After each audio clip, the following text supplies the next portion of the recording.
I don't feel comfortable talking here. I've shared that with a couple of friends.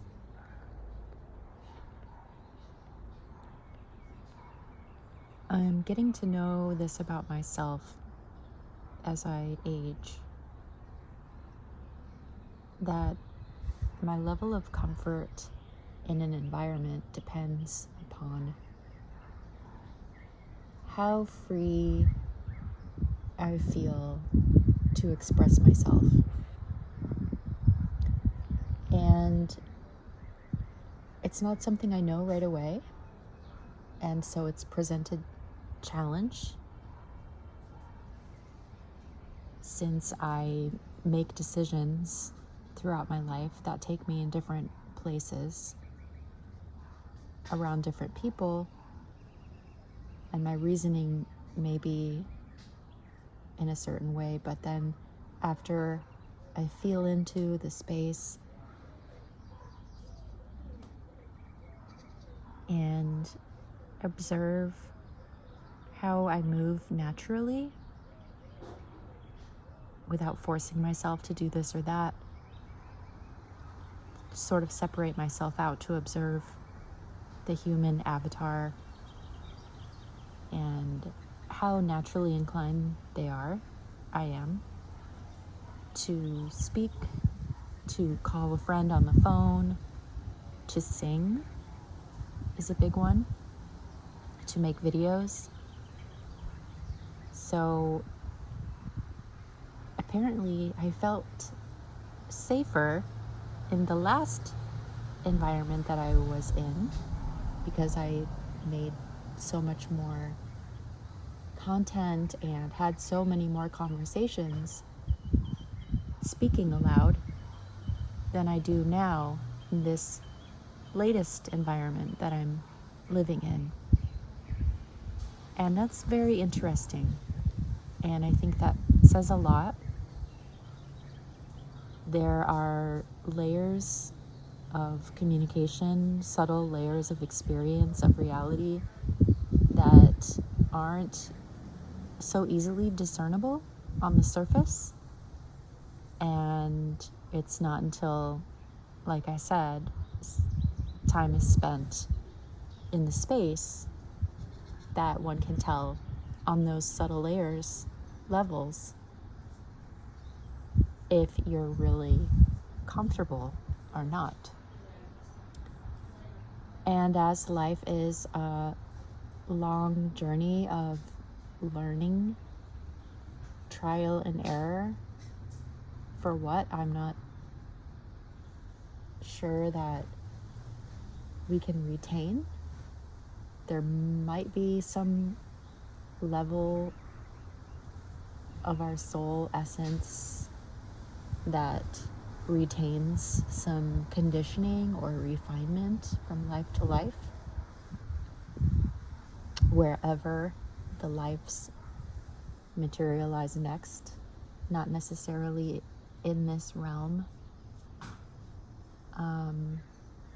But yeah, I wanted to make a video because I miss speaking with everyone. I would like to do lives, but I don't think that feels possible here. There might be a time in a couple of weeks that I'll have the house to myself, and I'll see how I feel, if I naturally feel like starting a live, because that would be really fun to connect with everyone. And thank you for the messages and saying hi to me here and there. I really appreciate it. I am also going through quite a painful experience. This physical body is super fragile and experience a lot of pain consistently. So mostly each day and night, I am just pulling together my strength and resilience to not go crazy and off myself somehow, because it's pretty much unbearable.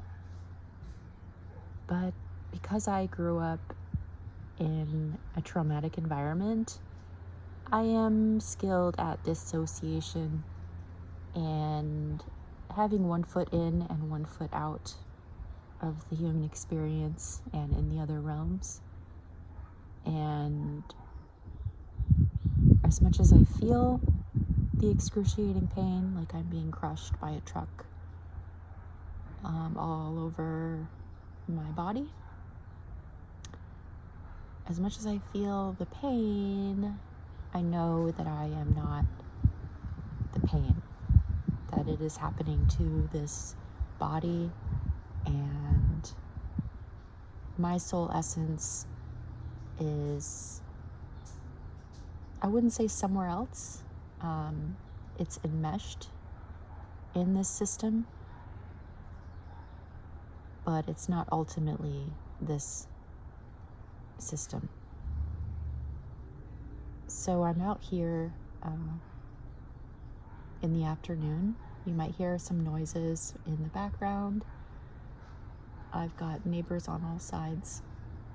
Some have dogs, some have music, some are working on their cars. And I have been developing this backyard area little by little with help. I hire people once in a while to help me move things around and trying to make a place where I feel very comfortable. I love being outside. I love that I relate.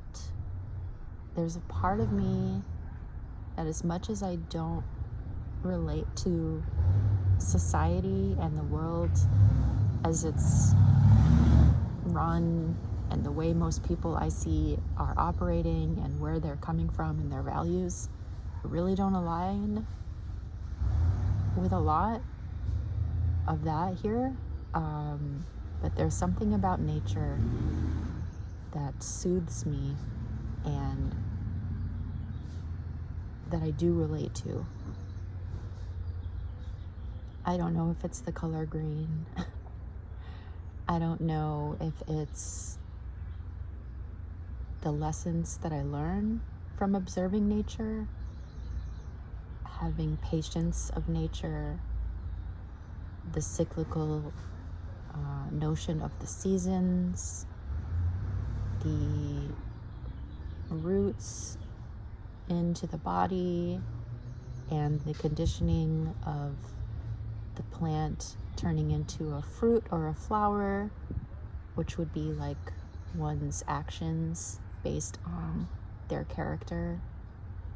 I don't know if it's the doctrine of signature, the fact that plants have symbology or messaging in various ways that signal to us that they are medicinal or helpful for this or that. I don't know if it's the purity, even though nature is brutal and there is still the something feeding off of another to survive. The creation and destroy aspect that is, I think, the most prevalent in this realm is that there's no life without death and death without life, and it's that constant convergence in and around, like the torus field, the electromagnetism, the yin and the yang.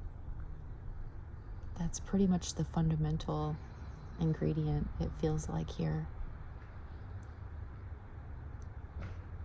I like when there are those quiet moments when it seems that everything around is also quiet and there's such a breadth of space within that stillness.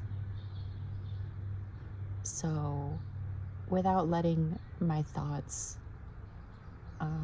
I've spent many years ruminating and worrying and having anxiety and needing to know the answers or thinking that I did immediately.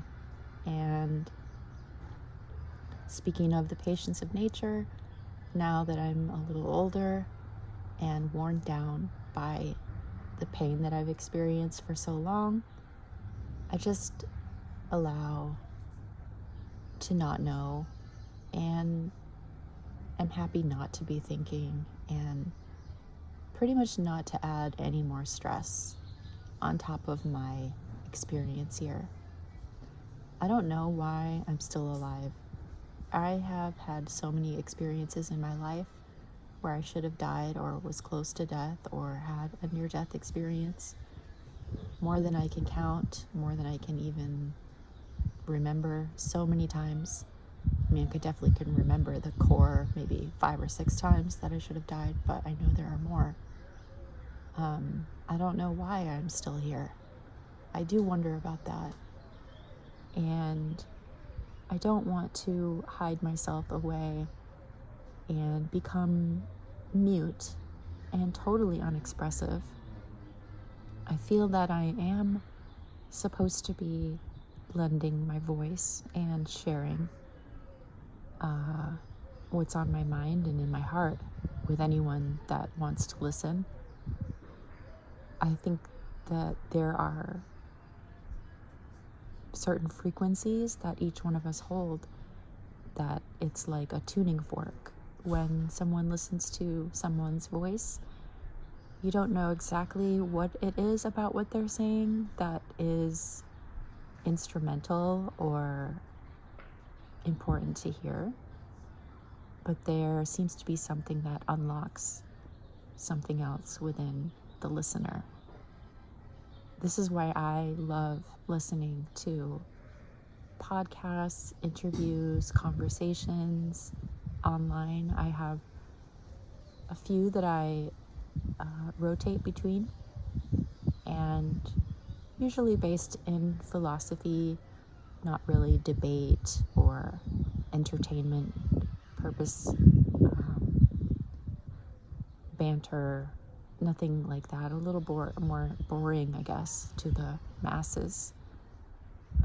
I grew up hanging out in the library, so it's just my nature to enjoy that quiet, philosophical conversations. So yeah, I have been practicing, like I said in the last video, for death, using sleep as the opportunity to slip into a different state of consciousness or reality, and the experience of that, and attempting to hold on to a thread of lucidity from one state to another. And that has been very interesting. My dreams have been interesting. I'm not really getting messages about, and maybe it's not profound. Maybe there isn't a grand,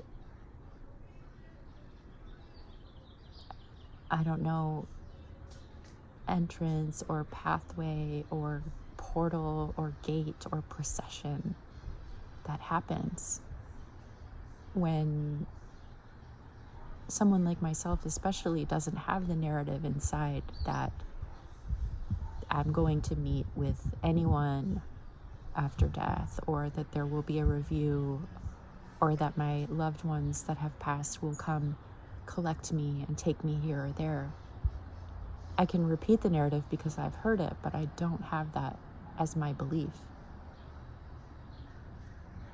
And so maybe we get what we wish for, or we get what we think. And for me, that would be just a casual slipping into another dimension.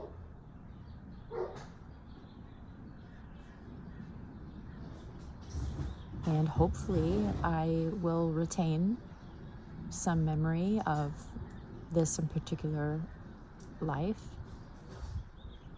I definitely feel that I've gained resilience and a profound sense of beauty through struggle and adversity, and to have maintained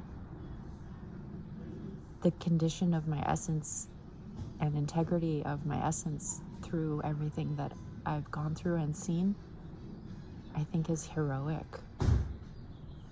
And I hope to retain some of that quality, if not memory, then quality at least. So I'm going to take you around to look at the plants that I've been growing and tending to while I've been here. I use plants and nature and the process of growing things from seed and cultivating my own soil and creating like a closed loop system of using my food scraps to then regenerate the soil, to then grow more seeds, to be nourished by a very closed loop, saturated system that's not overly processed or contaminated. A lot of the things I use are for my nervous system. And so, yeah, I'll stop talking about what I've been talking about and just describe some of the plants. And I apologize, I can hear the dogs yapping in the back. I don't know if that's going to ruin the video for anyone. But I'll make this quick. And yeah, I just wanted to say hi. And thank you for the messages. And I hope to connect with everybody in a couple weeks when I have the house to myself. So I'm looking forward to that. Oh, that is another thing I'll say. It seems that the more like-minded that I meet an individual, the further away they are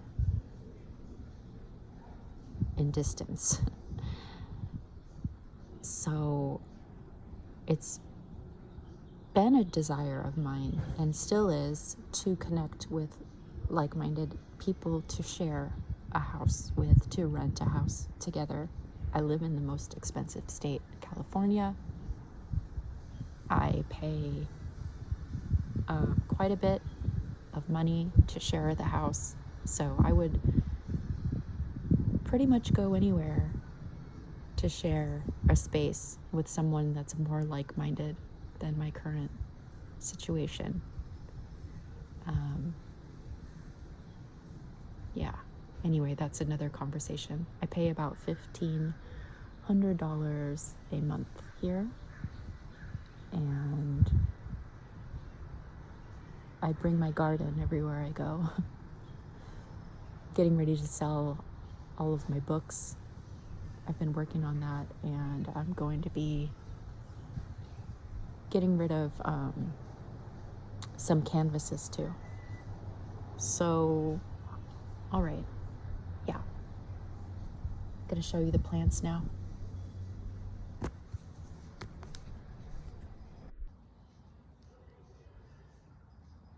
This is lemon verbena. This is a great plant for the nervous system, and when you just sweep the leaves like this and then smell, it's incredibly aromatic perfume. Lemon verbena is good to collect these leaves and dry them and then make a tea with them. And it's a very calming herb for the nervous system. Very supportive over time. The longer that you use the lemon verbena in tea, the more your nervous system acclimates to its medicinal properties, and it becomes even more beneficial over time. This is the compost, one of the buckets that I have, a few other buckets that I mix soil in with my food scraps after I'm done.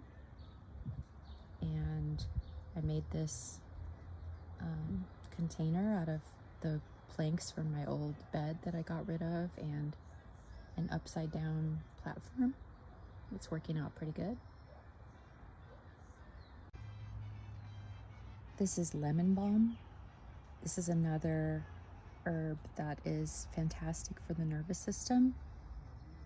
These leaves can be eaten raw in a salad or just by themselves. They're delicious.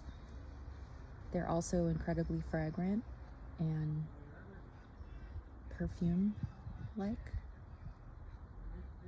They're great to dry out and use with tea as well, and you can blend them together with the lemon verbena.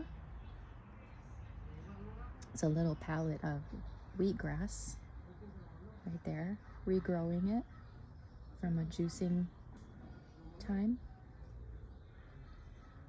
This is a tree above us that is called skyflower and doesn't quite have too many medicinal properties outside of it just being beautiful to look at, that gorgeous color.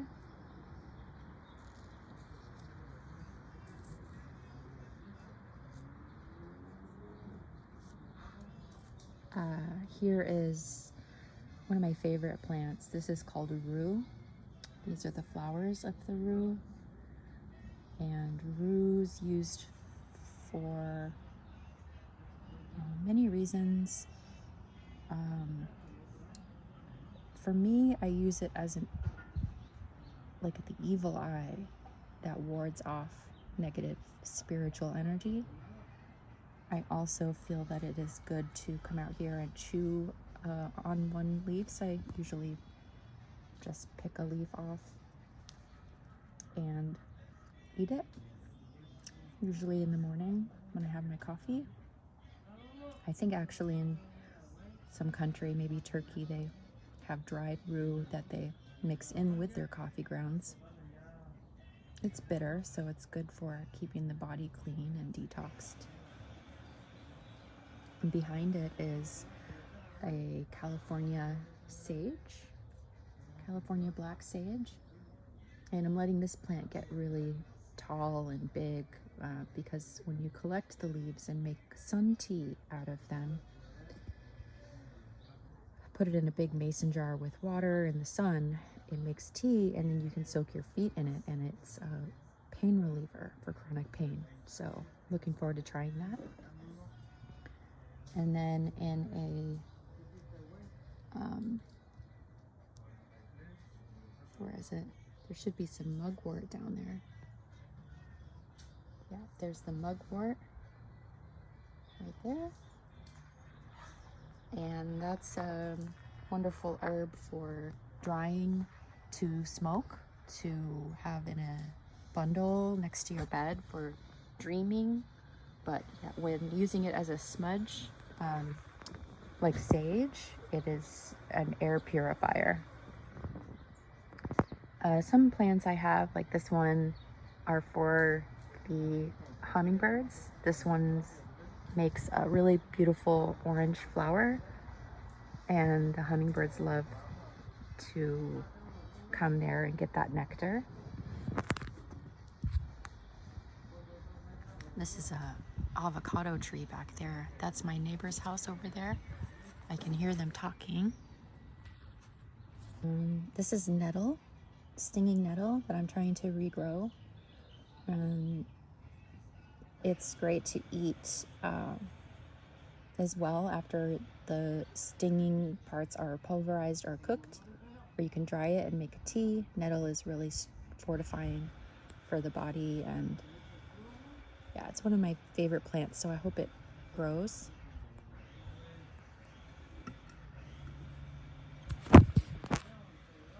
Some chamomile growing here, which was a volunteer, so I'm really glad that that decided to happen.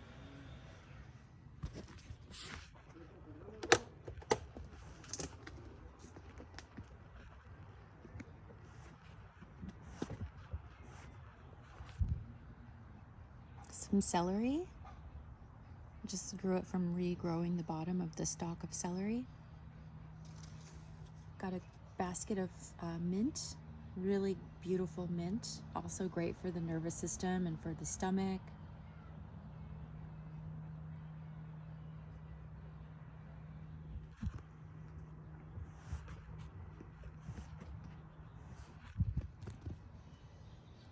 It's a hollyhock.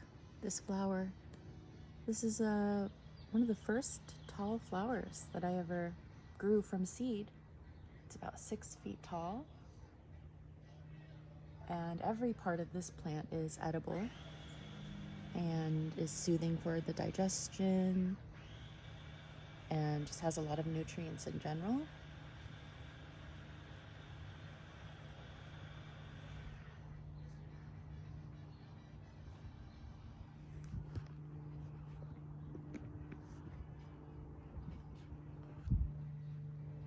These are beet greens. You can just snip these off one at a time and cook them with rice. Got some new things growing here. I'm not quite sure what's gonna come up.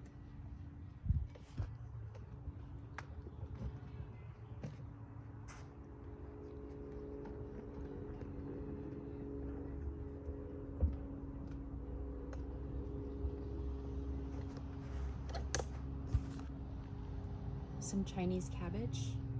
And here's another plant that I've been growing for butterflies. They've eaten the flowers off of this so far, but check this out. This is amazing. This yesterday caterpillar, after it ate a bunch of leaves, and now it's turning into a chrysalis. It's going to be a yellow butterfly, and these are beautiful little butterflies.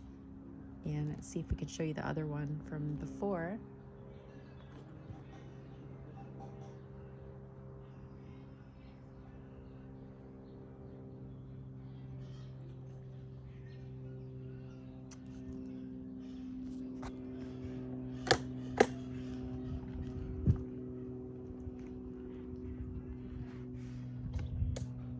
And then here is my holy basil.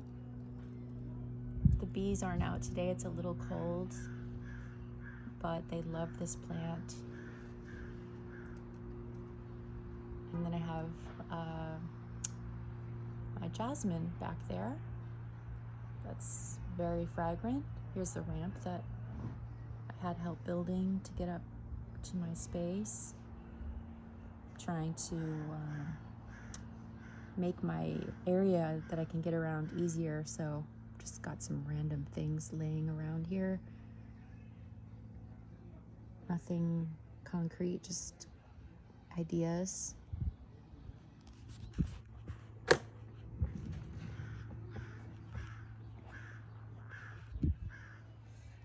And here's a cardboard box that I filled up with logs on the bottom, cardboard on the bottom, and dirt on the top. And this is where the potatoes are going to be growing. It's got lots of potatoes getting ready to grow in this box.